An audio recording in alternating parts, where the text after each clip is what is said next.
Indonesia, Salam Nusantara dari Sabang sampai Merauke, dari Minang sampai Pulau Rote. Mantala iman kita, mantala kasih kita, mantala pengharapan kita tentunya dalam Yesus menjadi Tuhan dan Juru Selamat kita dan Juru Selamat kita. Jangan katakan bahwa Yesus bukan Tuhan, jangan katakan pula bahwa Yesus selamat. Dia adalah Tuhan, dia adalah Juru Selamat. Kalau engkau percaya, engkau akan diselamatkan. Kalau tidak percaya, engkau akan diselamatkan. Yohanes 3 ayat 3, Yohanes 4 ayat 6, Yesus sudah berkata, akulah jalan dan kebenaran dan hidup, yang seorang sampai kepada Allah kalau tidak melalui aku. Petrus mengatakan dalam Kisah 4 ayat 12, dan keselamatan tidak ada dalam siapapun juga selain dalam Dia Yesus Kristus. Karena di bawah kolong langit tidak ada nama lain yang diberikan kepada manusia yang olehnya kita diselamatkan. Dan Yohanes 3 ayat 16, karena begitu besar kasih Allah akan dunia ini, sehingga Ia mengaruniakan anaknya yang tunggal, supaya setiap orang percaya kepada yang tidak binasa melainkan beroleh hidup. Saya, saudara, kita semua yang percaya mendapat hidup yang kekal. Dan kalau Anda percaya, engkau dan seisi rumah akan diselamatkan sebagaimana Kisah Rasul 16 ayat 31.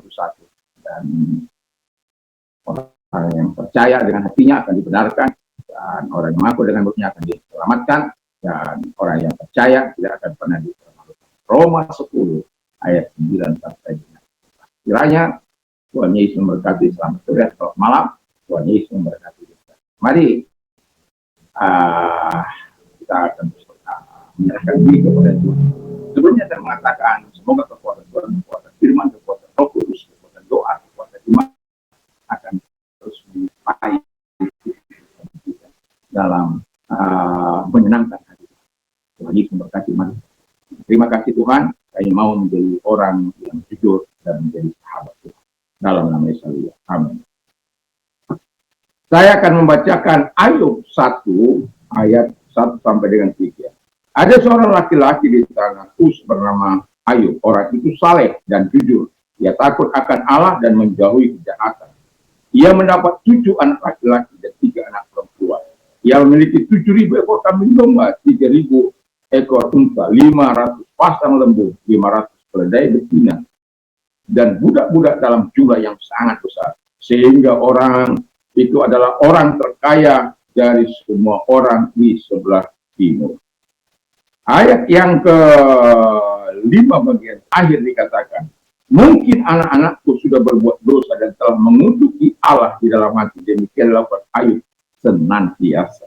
Jadi kita lihat di ayat yang ke-5 bagian atas, sekali-kali apabila hari-hari pesta telah berlalu, Ayub memanggil mereka dan mengusirkan mereka keesokan harinya. Pagi-pagi bangunlah Ayub lalu mempersembahkan korban bakaran sebanyak jumlah mereka sekalian coba pikirnya. Itu ayat tadi yang saya baca. Nah, tema kita adalah orang jujur sahabat Tuhan. Haleluya. Untuk orang jujur itu menjadi sahabat Tuhan dan sahabat banyak orang. Tapi ada juga ketika kita jujur, orang tidak suka. Ya, ada banyak orang-orang yang nyinyir, ada banyak orang-orang yang tidak sejalan dengan kita, seperti Kang Bidi. Ya. Ada banyak orang-orang yang nyinyir, ada banyak orang-orang yang tidak mendukung, sementara yang dilakukan demi kepentingan rakyat dan atas nama rakyat, orang mewakili rakyat, tapi bukan mewakili rakyat, tapi mewakili partai, mewakili dirinya sendiri. Kalau dia mewakili rakyat, dia akan melakukan dengan tulus apa, dia akan mendukung apa yang dilakukan. Walaupun mungkin ada hal-hal yang mungkin salah dilakukan oleh gubernurnya, mereka dapat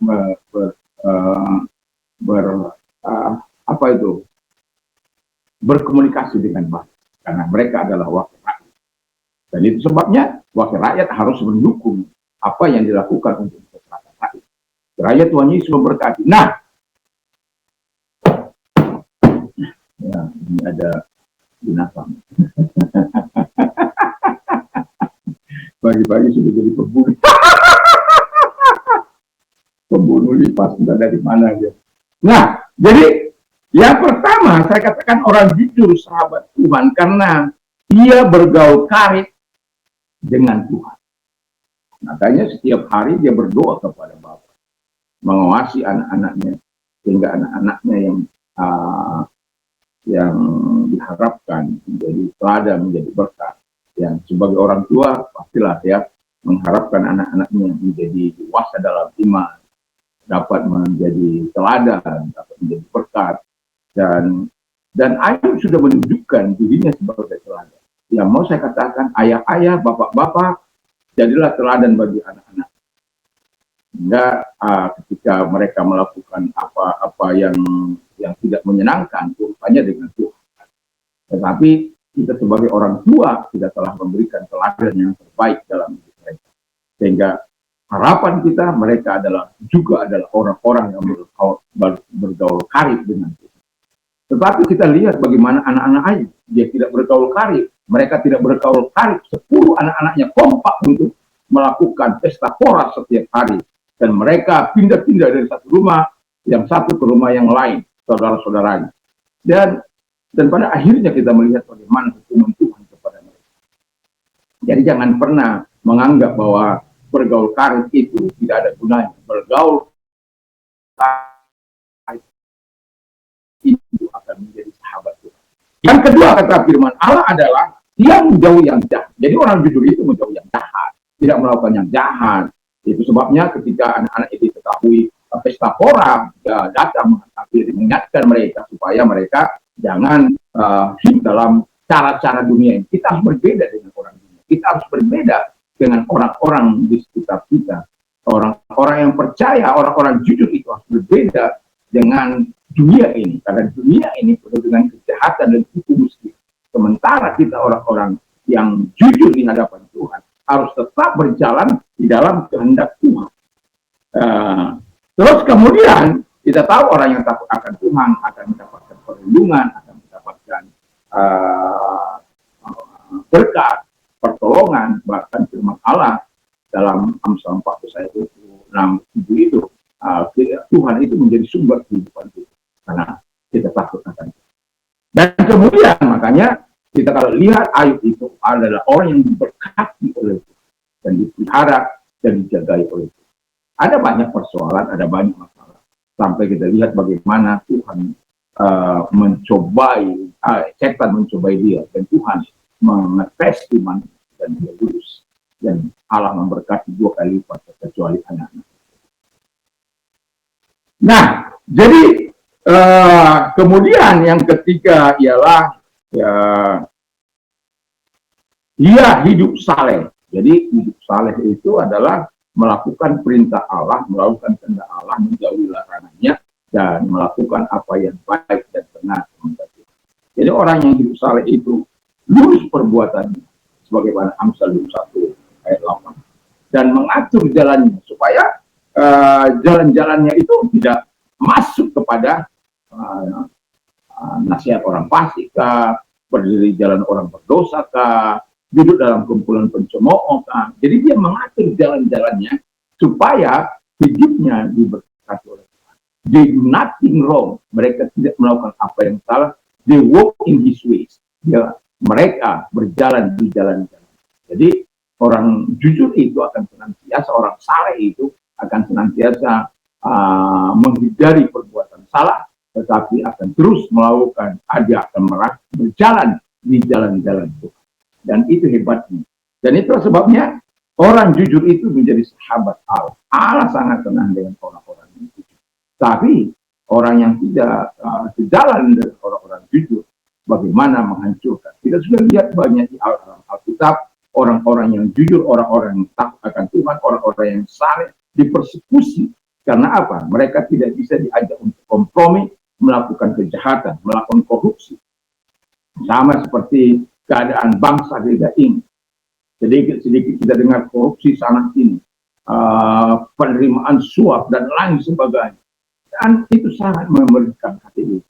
Tapi apapun itu, bangsa kita harus terus berjalan, kita harus terus berdoa. Tetapi saya mau mengatakan, pilihlah untuk terus hidup jujur supaya kita menjadi sahabat Tuhan. Walaupun dunia di sana melakukan sesuka-sukanya, tetapi ingat satu kali, akan ada penalti dari Tuhan bagi orang-orang yang tidak jujur. Tapi bagi orang-orang yang jujur, sekalipun ada tantangan, sekalipun ada badai, sekalipun ada persoalan yang tidak dapat diatasi olehnya, tapi selalu Tuhan akan memberikan kemenangan kepadanya, karena Tuhan akan menuntun dia, menolong dia, sama seperti dia menolong Ayub. Karena dia sangat bergaul arif. Jadi orang jujur itu selalu mengandalkan Tuhan dalam hidup. Semoga kita adalah orang-orang yang mengandalkan Tuhan. Mari kita bersama. Terima kasih Bapa di surga. Dalam nama Tuhan Yesus, biarlah kami orang-orang yang jujur, yang bersahabat dengan dalam nama Yesus dan berdoa. Dan kami berdoa kepada mereka-mereka yang sakit. Kalau engkau sakit, apapun sakit penyakitnya, percaya bahwa Tuhan mampu menolong. Dalam nama Tuhan, segala sakit penyakit yang mereka minta keluar dan sembuhlah engkau oleh kuasanya, oleh diri.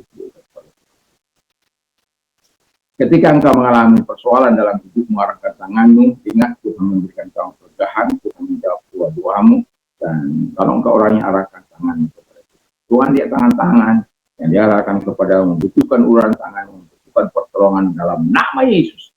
Segala pertolongan dari Tuhan datang kepada mereka dan menjawab sesuai dengan kebutuhan mereka, kemuliaan diberikan kepada Bapa di surga dalam nama Yesus.